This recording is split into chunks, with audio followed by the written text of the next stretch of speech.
I was going to start assembly on the engine today, but I got a little sidetracked and decided to do a deep cleaning of my workbench.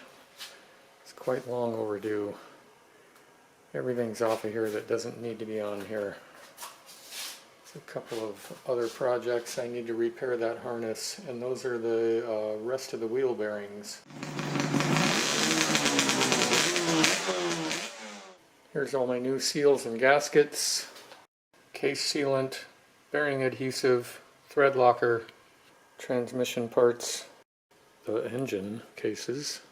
Here's parts to go on, in and onto this, the crankshaft. And these parts are shoved out of the way for right now.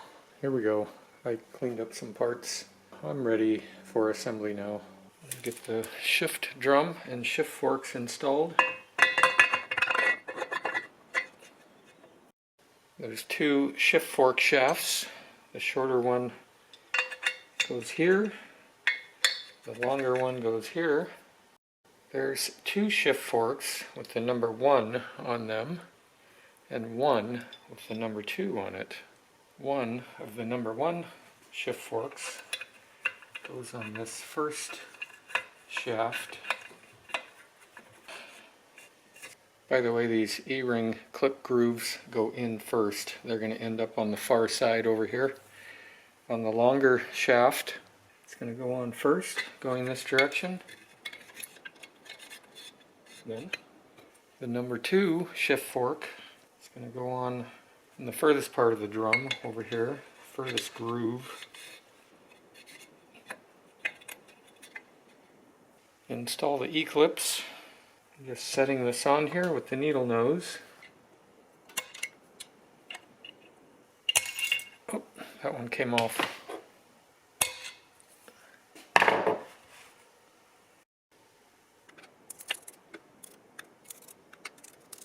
There's 3 bearing retaining clips. I'm going to put them in now so I don't forget. 1, 2, 3.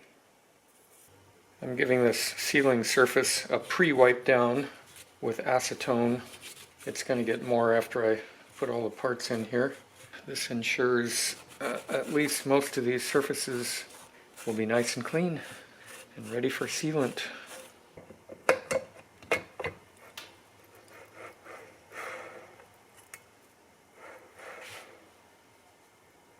This is the countershaft sprocket seal. A little bit of grease inside here. Sprocket spacer and the countershaft sprocket seal.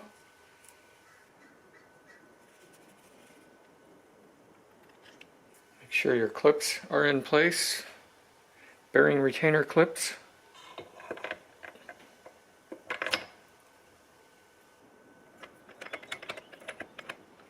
Put a little bit more oil in here. This is gear oil, by the way, motorcycle gear oil, not car engine oil. Seems to be spinning pretty well.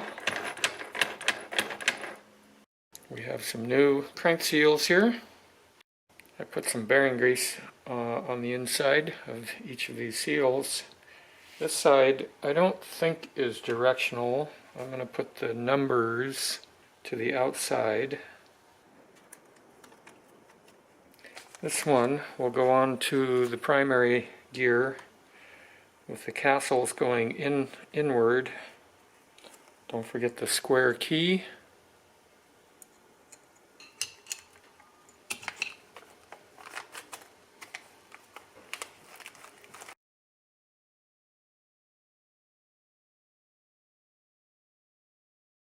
Make sure your clip is in here.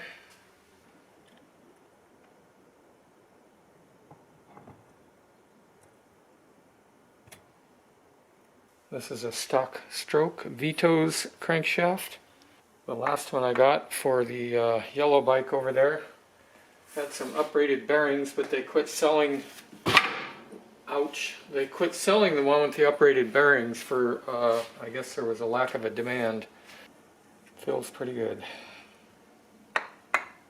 There's always a lot of discussion around what to use for sealing the crankcase together. Vito's instructions say do not use Yamabond sealer or gray sealant that smells like model glue. Do use 3-bond 1211. I used this on the last engine I rebuilt and it worked fine, so we're going to use it again. I decided to get the manual out. It says to go ahead and install this, so I got a new clip and a new O-ring. Here's a new O-ring for the tack drive. The point of that comment was I don't want to forget anything this time, so I'm going to kind of follow along with the manual.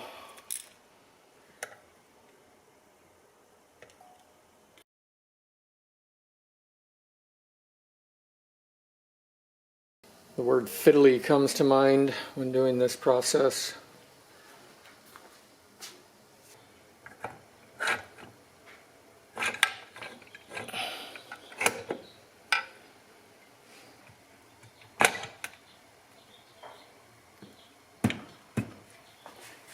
There's a new clutch arm seal. I should have put this in earlier because I'm tightening the cases together now, and one of the bolts holds this arm on that goes on top of the clutch arm. There's a big flat washer type thing that goes on the bottom of this. I've just tightened up 1 through 8 in the proper sequence. Now I do 9 through 16 on the top. Been meaning to buy a nice little 3/8 torque wrench and I just haven't gotten around to it.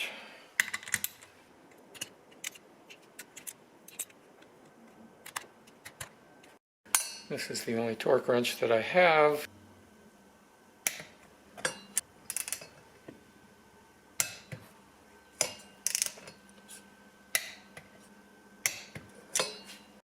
I torqued the bottom nuts to about 18 foot-pounds. These top ones are supposed to be 7.2 and my torque wrench won't go that low. So I'll have to use my calibrated wrist and arm.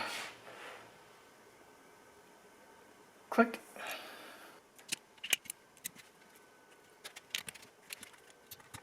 Those are all 7.2 foot-pounds.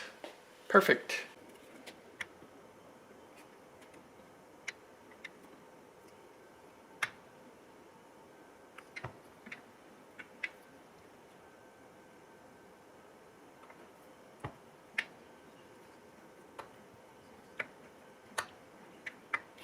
Remember that note I put in the video a little while back about making a horrible mistake? I was very proud of myself when I got to this point, and I was hoping to do a whole bunch more assembly, but I happened to look over down there by that manual and noticed something you don't want to notice. The 2 dowel pins that locate and center and align the case halves together. I took them out so I could get all the 3-bond on there a little bit easier. Guess what I forgot to put back in? Ended up taking this whole thing apart and doing it a second time. How about that? Practice makes perfect, right? Now I'm going to see if I can get a little more assembly work done here so I can post a video on Saturday morning. Here's a new shifter seal. A new neutral switch O-ring. A little dab of gear oil for this thing. I put blue Loctite on the flathead screws that hold that neutral switch on. Whoa! Not that much. That's enough for all of them.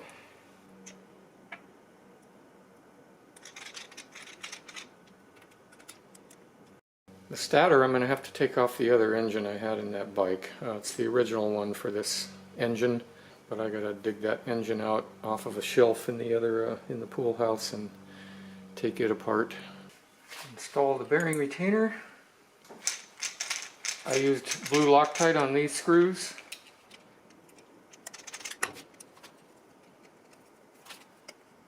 And torque them to the proper torque. Click. This drum retainer I had put on earlier, but I left it loose. Now I'll Loctite the screws and tighten them up. It's time to do the shift star mod. Let's see. So this is first, neutral, second. I'm going to go round off this pointy tip. This one, this one, this one, and not this one. I took the little pin out so that I can put this surface on the table on my disc sander and grind these things down. The red one I will leave alone. The black ones, I'm going to take these points down a little bit. You can buy these online or you can do this yourself. After 10 or 15 minutes, it looks like this. I took it to the buffer and polished these surfaces a little bit. I put the pin back in. Put this guy on here. This funny little washer. And we need blue Loctite on the screw. Wow. Keep overdoing it on the Loctite.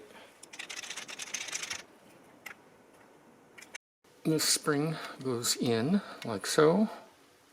I've got a new shift detent coming with a bearing on it. I don't know how necessary it is. In fact, I know it's not. These things seem to roll pretty good, and I think they basically last forever. Anyway, I'm going to go ahead and install this. If that thing comes in soon, I'll change it out.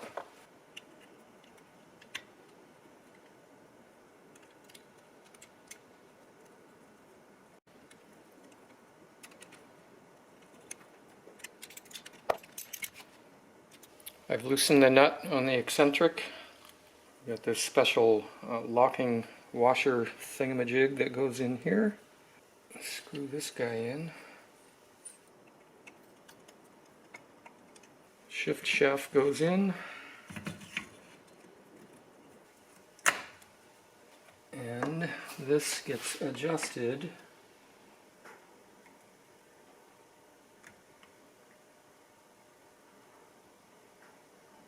like so, where the space here and here is even. Take the shift shaft out and tighten this guy up without turning the screw. Just want to tighten this jam nut here.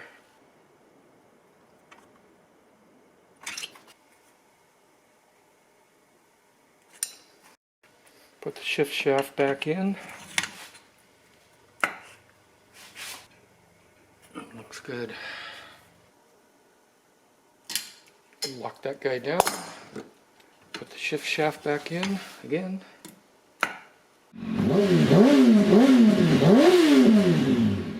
Next, this washer, this gear, this washer with the flat on the ID. Hopefully you have the proper snap ring pliers to put this on. I don't. But it's on. Put the kickstarter in. This little piece of this, whatever it is, material needs to go into this slot.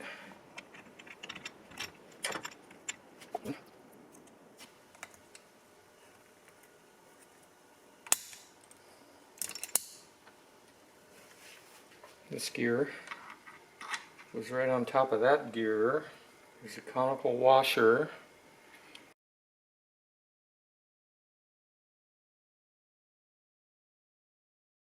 Let's put this gear on.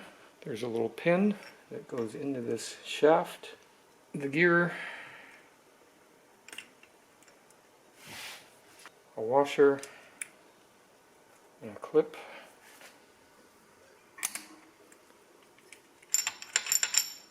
Next, I'll put the clutch basket on.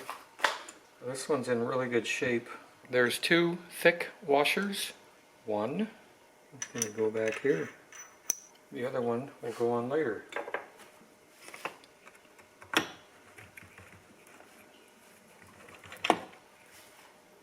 Another thick washer, the inner hub, and here's a new lock washer, and this giant nut. Yes, I'm going to stop here. The reason I'm stopping is if I put all this together, I'm making a whole lot more work for myself if, well, when that detent lever comes in with the bearing on it. So I'm going to stop. I also have a Pancake bearing coming in for this guy here.